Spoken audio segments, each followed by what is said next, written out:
The Will to Change, Men, Masculinity, and Love, written by Bell Hooks, read by Naomi Kirst-Schultz.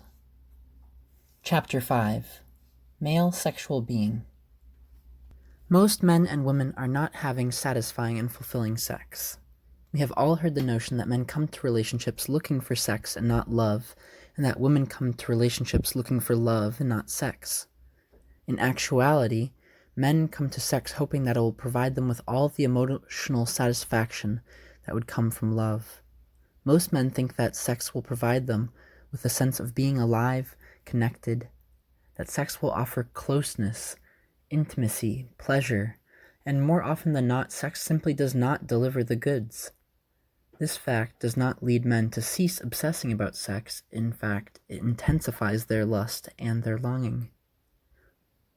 If women have been taught through sexist socialization that a journey through the difficult terrain of sex will lead us to our heart's desire, men have been taught that their heart's desire should be for sex and more sex. Coming in the wake of sexual liberation, women's liberation seemed to promise heterosexual and bisexual men that women would begin to think the same way males do about sexuality, that female sexuality would become just as predatory, just as obsessive as male sexual desire. Lots of men thought this was the promise of paradise. Finally, they were going to be able to go for the sexual gusto without having to worry about commitment. Sexist logic had convinced them that they can have connection and intimacy without commitment, that, quote, have dick will travel, unquote, meant that their needs could and would be met on command at any time, anywhere. In our culture, these attitudes towards sexuality have been embraced by most men and many post-sexual liberation, post-feminist women. They are at the root of our cultural obsession with sex. When I first began to write books on love, to talk to lone individuals and then large audiences about the subject, I realized that it was practically impossible to have a serious discussion about love, that discussions of love, especially public conversations, are taboo in our society. Yet everybody talks about sex. We see all manner of sexual scenes on our television and movie screens. Talking about sex is acceptable. Talk shows engage audiences daily with explicit discussions of sexuality. Discussions of sex are fundamentally easier to engage in because in patriarchal culture, sex has been presented to us as a natural desire. Most folks believe we are hardwired, biologically, to long for sex, but they do not believe we are hardwired to long for love. Almost everyone believes that we can have sex without love. Most folks do not believe that a couple can have love in a relationship if there is no sex. The feminist movement was able to challenge and change notions of female inequality on many fronts, particularly in such arenas as work, education, and religion. However, sexism continues to shape the ways most people think about sexual relations. No matter how many men in our nation are celibate or have only occasional sexual experiences, people still believe that sex is something men have to have. Underlying this assumption is the belief that if men are not sexually active, they will act out or go crazy. This is why male-on-male sexual violence is accepted in our nation's prisons. This is why rape, whether date rape, marital rape, or stranger rape, is still not deemed a serious crime. This is why the rape of children, especially when conducted by mild-mannered, nice men, is allowed. If this were not so, celebrities accused of sexually abusing children would no longer be cultural icons. The assumption that he's got to have it underlies much of our culture's acceptance of male sexual violence. It is why many people continue to believe that anyone who is raped may have asked for it by seductive dress or behavior, no matter how many television programs have aired the facts about sexual violence. Children today learn more about sex from mass media than from any other source. Whether watching daytime soap operas, a porn channel, or X-rated movies, children in our nation are more aware of the body and of sexuality than ever before. Yet much of what they are learning about sexuality conforms to outmoded patriarchal scripts about the sexual nature of men and women, of masculine and feminine. They learn that in the world of sexual relations there is always a dominant party and a submissive party. They learn that males should dominate females, that strong men should dominate weaker men. They learn that whether he is homosexual or heterosexual, a man deprived of sexual access will ultimately be sexual with anybody. If deprived long enough, even if he is straight, he will have sex with another man. If he is gay, deprivation will lead him to engage in desperate sexual acts with women. Again and again, children hear the message from mass media that when it comes to sex, quote, he's gotta have it, end quote. Adults may know better from their own experience, but children become true believers. They think that men will go mad if they cannot act sexually, and this is the logic that produces what feminist thinkers call a rape culture. Males, whether gay or straight, learn early on in life that one of the primary rewards offered to them for obedience to patriarchal thought and practice is the right to dominate females sexually. And if no female is around, they have the right to place a weaker male in the female position. In the anthology Victims No Longer, Men Recovering from Incest and Other Sexual Child Abuse, men who have been victimized by stronger boys, brothers, other male peers, share how the logic of patriarchal thinking about the right of the strong to do as they wish with those who they deem weak was presented to them by their abusers. This same logic has usually shaped the thinking about sexuality embraced by adult abusers. Ed writes of his older brother's sexual abuse of him, quote, I learned about sex when I was 9 years old, and I was giving blowjobs at 10. While other kids were out playing with guns, I was learning how to please a man. I was taught how to be a, quote, woman. My brother liked to act out fantasies in which he was the man and I was the woman. This older brother married and took with him into marriage the notion that it was his right to have sex with anyone he desired, whether they wanted to or not. His need to dominate was the salient feature in all of his sexual relationships. Within a culture of domination, struggles for power are enacted daily in human relationships, often assuming their worst forms in situations of intimacy. The patriarchal man, who would never respond to demands from his boss with overt rage and abuse, will respond with fury when intimates want him to change his behavior. Men who do not daily lie and cheat at their jobs do so in their intimate bonds. This lying is usually connected to inappropriate sexual behavior or to discomfort about sexual behavior. In his powerful essay, Who He Was, Eric Gutierrez recounts how he told lies to cover up the reality that his father was gay. About the same time I began lying about my father, I began lying about myself. I didn't offer my lies indiscriminately, rather than making up comforting details that would portray my flashing gay father more like the hard-working, lawn-mowing dads that lined our street. I instead embellished his shortcomings, his weaknesses, his rages, into real perversity. I enthralled my classmates with stories of how my father would tie us up or throw crystal goblets at my terrorized mother. I was an accomplished liar, building false identities for my father and myself by overstating truth on its own trajectory. End quote. Lying about sexuality is an accepted part of patriarchal masculinity. Sex is where many men act out because it is the only social arena where the patriarchal promise of domination can be easily realized.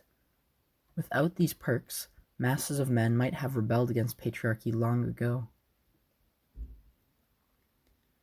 Little boys learn early on in life that sexuality is the ultimate proving ground where their patriarchal masculinity will be tested. They learn early that sexual desire should not be freely expressed and that females will try to control male sexuality. For boys, this issue of control begins with a mother's response to his penis. Usually she does not like it and she does not know what to do with it. Her discomfort with his penis communicates that there is something inherently wrong with it. She does not communicate to the boy child that his penis is wonderful, special, marvelous, whatever. This same fear of the boy's penis is commonly expressed by fathers who simply do not concern themselves with educating boys about their bodies. But sadly, unenlightened approaches to child abuse lead many parents to fear celebration of their child's body, especially the boy body, which may respond to playful physical closeness with an erection. In patriarchal culture, everyone is encouraged to see the penis, even the penis of a small boy, as a potential weapon. This is the psychology of a rape culture. Boys learn that they should identify with the penis and the potential pleasure erections will bring, while simultaneously learning to fear the penis as though it were a weapon that could backfire, rendering them powerless and destroying them. Hence, the underlying message boys receive about sexual acts is that they will be destroyed if they are not in control or exercising power. Adolescent sexual socialization is the vulnerable moment in a boy's life when he is required to identify his selfhood and his sexuality with patriarchal masculinity. It is the meeting place of theory and practice. During these formative years, when a boy's sexual lust is often intense, he learns that patriarchal culture expects him to covertly cultivate that lust and the will to satisfy it, while engaging in overt acts of sexual repression. This splitting is part of the initiation into patriarchal masculinity. It is a rite of passage. The boy learns as well that females are the enemy when it comes to the satisfaction of sexual desire. They are the group that will impose on the boy the need to repress his sexual longings, and yet to prove his manhood, he must dare to move past repression and engage in sexual acts. Sexual repression fuels the lust of boys and men. Shedding light on the negative impact of this socialization in the essay Fuel for Fantasy, the ideological construction of male lust, Michael S. Kimmel demonstrates that sexual repression creates the world in which males must engage constantly in sexual fantasy, eroticizing the non-sexual. Exploring the link between sexual repression and sexism, he explains, quote, "Sexual pleasure is rarely the goal in a sexual encounter. Something far more important than mere pleasure is on the line, our sense of ourselves as men. Men's sense of sexual scarcity and an almost compulsive need for sex to confirm manhood feed each other, creating a self-perpetuating cycle of sexual deprivation and despair. And it makes men furious at women for doing what women are taught to do in our society, saying no. Despair and rage are the feelings that men bring to sex, whether with women or with other men. Encouraged to relate to sex in an addictive way by the patriarchal thinking which says, he's gotta have it, males must then adjust to a world where they can rarely get it, or never get it as much as they want, or where they can get it only by coercing and manipulating someone who does not want it, usually someone female. In The Heart of the Soul, Gary Zukav and Linda Francis describe the characteristics of individuals addicted to sexual obsessions. Quote, "They cannot rest from thoughts of sex. They move from one encounter to the next. Each sexual experience brings only temporary relief from their craving, and it quickly returns. No amount of sexual activity can satisfy it." End quote. They explain that the sexual craving is not for sex, but for something deeper. The fact that the craving always returns is the clue that addictive sexuality is not simply about getting sex.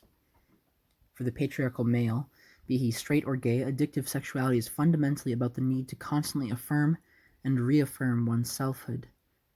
If it is only through sex that he can experience selfhood, then sex has to be constantly foregrounded. Zukav and Francis explain, the more intense the pain of fear, unworthiness, and feeling unlovable becomes, the more obsessive becomes the need to have a sexual interaction.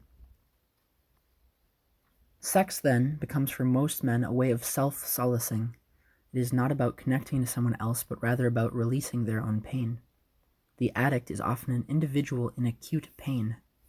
Patriarchal men have no outlet to express their pain, so they simply seek release. Zukav and Francis stress that the sex addict fears being inadequate, and he fears rejection. The stronger these emotions are, when there is no willingness to feel them, the stronger becomes the obsession with sex. Male sexual obsession tends to be seen as normal. Thus, the culture as a whole colludes in requiring of men that they discount and disown their feelings, displacing them all onto sex. Steve Behrman makes this point in the essay Why Men Are So Obsessed with Sex, explaining that even if we do not engage compulsively in anonymous casual sex, pornography, masturbation, or fetishistic attempts to recover what has been forgotten, sex nevertheless takes on an addictive character. Whether straight or gay, male sexuality assumes this addictive character.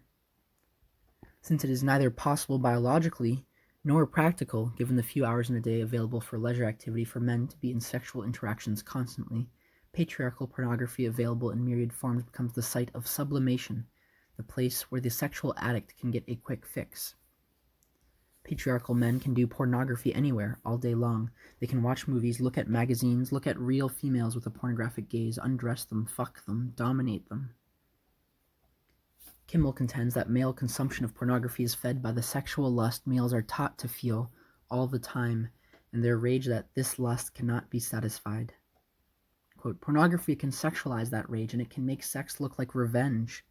Everywhere, men are in power, controlling virtually all the economic, political, and social institutions of society. Yet individual men do not feel powerful. Far from it. Most men feel powerless and are often angry at women, whom they perceive as having sexual power over them, the power to arouse them and to give or withhold sex. This fuels both sexual fantasies and the desire for revenge. Many men are angry at women, but more profoundly, women are the targets for displaced male rage at the failure of patriarchy to make good on its promise of fulfillment, especially endless sexual fulfillment." End quote. Men may be too terrified to confront the facts of their lives and tell the truth that possessing the right to engage in rituals of domination and subordination is not all that patriarchy promised it would be. If, as Terence Real says, patriarchy were a disease, it would be a disease of disordered desire. To cure this disease, then, we would all need to reconsider the way we see men and male desire. Rather than seeing the violence men do as an expression of power, we would need to call it by its true name, pathology. Patriarchal violence is a mental illness. That this illness is given its most disordered expression in the sexual lives of men is powerful because it makes it hard to document, since we do not witness what men do sexually like we witness what they do at work or in civic life. To take the inherent positive sexuality of males and turn it into violence is the patriarchal crime that is perpetuated against the male body, a crime that masses of men have yet to possess the strength to report. Men know what is happening. They simply have been taught not to speak the truth of their bodies, the truth of their sexualities. Robert Jensen's powerful and courageous essay, Patriarchal Sex, drives this message home. Defining patriarchal sex, he writes, quote, "Sex is fucking. In patriarchy, there is an imperative to fuck. In rape and in normal sex, with strangers and girlfriends and wives and estranged wives and children. What matters in patriarchal sex is the male need to fuck. When that need presents itself, sex occurs." Boldly, Jensen explains, attention to the meaning of the central male slang term for sexual intercourse, fuck, is instructive. To fuck a woman is to have sex with her. To fuck someone in another context means to hurt or to cheat a person. And when hurled as a simple insult, fuck you, the intent is denigration, and the remark is often a prelude to violence or the threat of violence. Sex in patriarchy is fucking. That we live in a world in which people continue to use the same word for sex and violence, and then resist the notion that sex is routinely violent, and claim to be outraged when sex becomes overtly violent, is testament to the power of patriarchy. One might add that it is a supreme testament to patriarchy's power that it can convince men and women to pretend that sexual violence satisfies. Much popular music, from rock to rap, shares this message, whether it's Iggy Pop's lyrics, "I got my cock in my pocket and shoving up through my pants, just wanna fuck, this ain't no romance," or the rap group Mystical's lyrics, "When it's finished, over and done with it, I'm gonna smash a blunt and knock the pussy off some bitch." Of course, the truth of men's lives is that patriarchal sexuality has not satisfied. It has fueled the compulsive need to be more sexual, to be more violent, in the hopes that there is a way to be more satisfied. Patriarchal pornography, no longer isolated but ever present in popular mass media, has become so widespread because males brainwashed by the patriarchal mindset cannot find the courage to tell the truth. They cannot find the courage to say, "I can't get no satisfaction." Patriarchal pornography has become an inescapable part of everyday life because the need to create a pretend culture where male sexual desire is endlessly satisfied keeps males from exposing the patriarchal lie and seeking healthy sexual identities. Gay subcultures have historically articulated with greater honesty and boldness male compulsive sexual desire, and contrary to popular imagination, rather than being anti-patriarchal, homosexual predatory sex is the ultimate embodiment of the patriarchal ideal. Jensen observes that gay or straight doesn't much matter. The question of resistance to patriarchal sex is just as important in that gay men fuck in about the same way that straight men do. We all receive pretty much the same training. Fucking is taken to be the thing that gay men do. Some might even argue if you aren't fucking, you aren't gay. More often than not, gay males, unless they have consciously decided otherwise, are as patriarchal in their thinking about masculinity, about sexuality, as their heterosexual counterparts. Their investment in patriarchy is an intensely disordered desire, because they are enamored of the very ideology that fosters and promotes homophobia. Now that patriarchal straight men have been compelled through mass media to face the fact that homosexual males are not chicks with dicks, that they can and do embody patriarchal masculinity, straight male sexual dominance of biological females has intensified, for it is really the only factor that distinguishes straight from gay. Concurrently, homophobia becomes amplified among heterosexual men because its overt expression is useful as a way to identify, among apparently similar macho men, who is gay and who is straight. Patriarchal pornography is a space of shared masculinity for straight and gay men. The images gay men seek are male, but males positioned in the same way as the male and female bodies of straight pornography.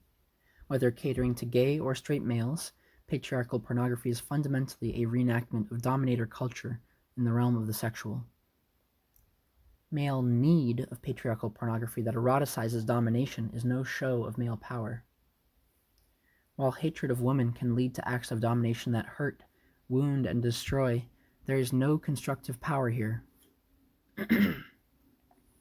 Tragically, if masses of men believe that their selfhood and their patriarchal sexuality are one and the same, they will never find the courage to create liberating, fulfilling sexuality. It is this reality that leads men of conscious and patriarchal society to fear sex with the same intensity that females often fear sex.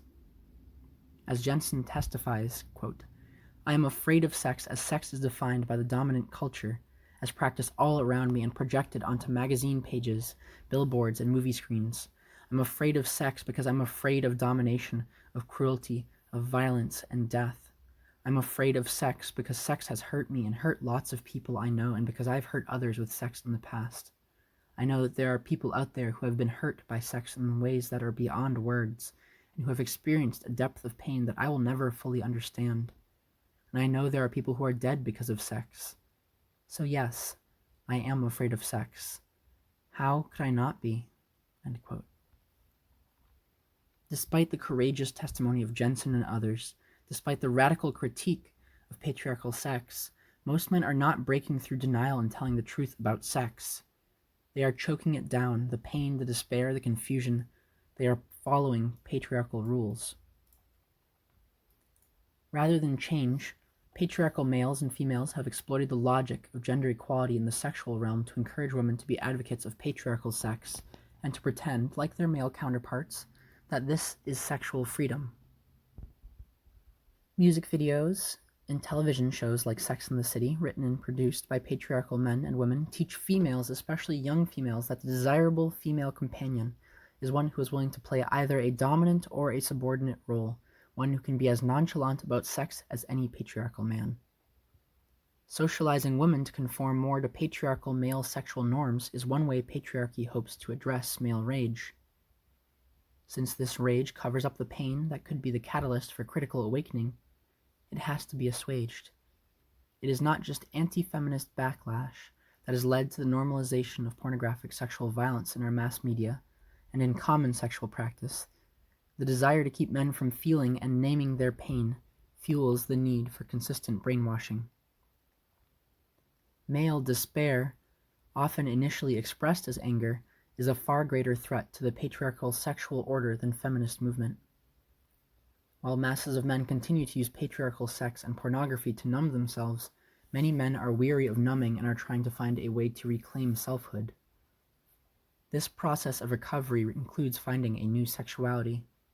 The assault on the male body by modern diseases, lowered sex drive, and out-and-out impotence has caused individual men not only to question patriarchal sex, but to find new ways of being sexual that can satisfy. If unenlightened men are suffering their version of the problem that has no name when it comes to sexuality, they can ease their pain by breaking through denial and repudiating the patriarchal script of domination and submission. With keen insight, Behrman in the essay, "Why Men Are So Obsessed with Sex," reminds males that they have a choice.